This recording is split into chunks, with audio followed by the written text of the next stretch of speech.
Two great mysteries dominate our lives, love and money. What is love is a question that has been endlessly explored in stories, songs, books, movies, and television. But the same cannot be said about the question, what is money? It's not surprising that monetary theory hasn't inspired any blockbuster movies, but it was not even mentioned at the schools most of us attended.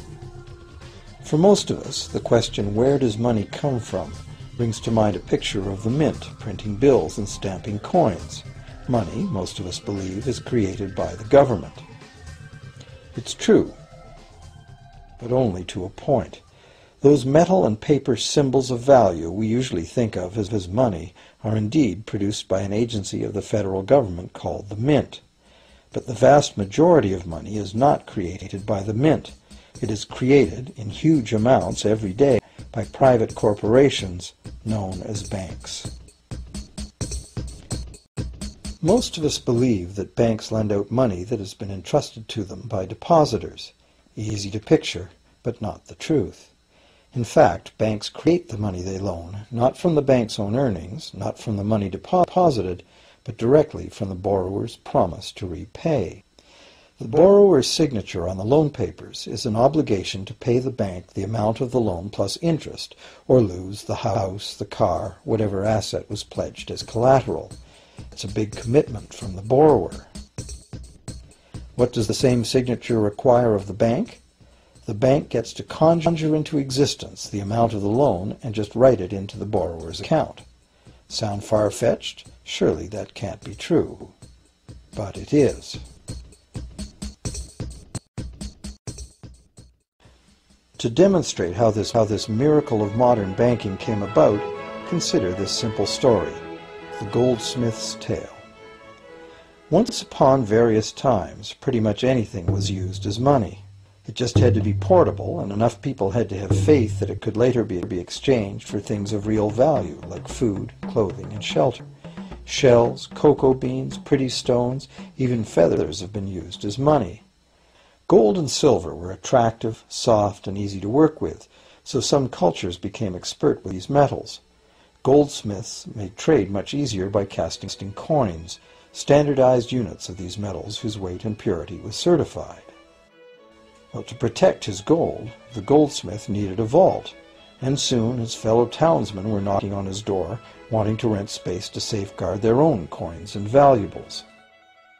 Before long, the goldsmith was renting every shelf in the vault and earning a small income from his vault rent business.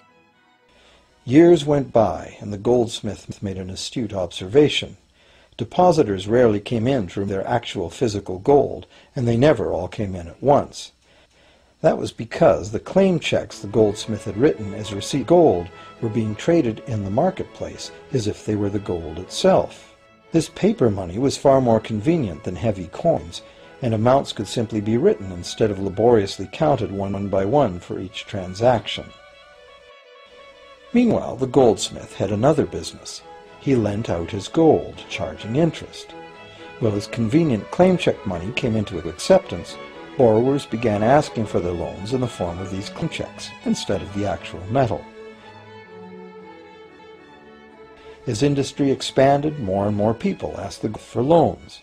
This gave the goldsmith an even better idea. He knew that very few of his depositors ever removed their actual gold, so the goldsmith figured he could easily get away with laying out claim checks against his depositors' gold, in addition to his own. As long as the loans were repaid, his depositors would be none the wiser and no worse off. And the goldsmith, now more banker than artisan, would make a far greater profit than he could by lending only his own gold. For years, the goldsmith secretly enjoyed a good income from the interest on everybody else's deposits. Now a prominent lender, he grew steadily richer than his fellow townsmen, and he flaunted it. Suspicions grew that he was spending his depositors' money. His depositors got together and threatened withdrawal of their gold if the goldsmith didn't come clean about his newfound wealth. Contrary to what one might expect, this did not turn out to be a disaster for the goldsmith. Despite the duplicity inherent in his scheme, his idea did work. The depositors had not lost anything. Their gold was all safe in the goldsmith's vault. Well, rather than taking back their gold, the depositors demanded that the goldsmith, now their banker, cut them in by paying them a share of the interest. And that was the beginning of banking. The banker paid a low interest rate on deposits of other people's money that he then loaned out at a higher interest.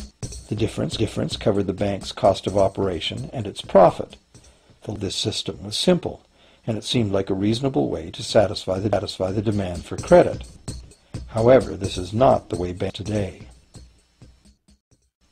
Our goldsmith banker was not content with the income remaining after sharing the interest earnings with his depositors, and the demand for credit was growing fast as Europeans spread out across the world.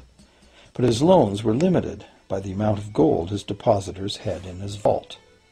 That's when he got an even bolder idea. Since no one but himself knew what was actually in his vaults, he could lend out claim checks on gold that wasn't even there. As long as all the claim check holders didn't come to the vault at the same time and demand real gold, how would anyone find out? This new scheme worked very well, and the banker became enormously wealthy on the interest paid on gold that did not exist. The idea that the banker would just create money out of nothing was too outrageous to believe, so for a long time the thought did not occur to people. But the power to just invent money went to the banker's head, as I'll imagine. In time, the magnitude of the banker's loans and his ostentatious wealth did trigger suspicions once again. Some borrowers started to demand real gold instead of paper representations. Rumors spread. Suddenly, several wealthy depositors showed up to remove their gold. The game was up. A sea of claim check holders flooded the street outside the closed doors of the bank. Alas, the banker did not have enough gold and silver to redeem all the paper he had put into their hands. This is called a run on the bank, and it is what every banker dreads.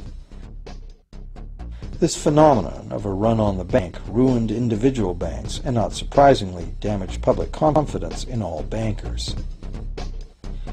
It would have been straightforward to outlaw the practice of creating money from nothing. But the large volumes of credit the bankers were offering had become essential to the success of European commercial expansion. So instead, the practice was legalized and regulated. Bankers agreed to abide by limits on the amount of fictional loan money that could be lent out. The limit would still be a number much larger than the actual value of gold and silver in the vault. Quite often the ratio was 9 fictional dollars to 1 actual dollar in gold. These regulations were enforced by surprise inspections. It was also arranged that, in the event of a run, central banks would support local banks with emergency infusions of gold. Only if there were runs on a lot of banks simultaneously would the banker's credit bubble burst and the system come crashing down.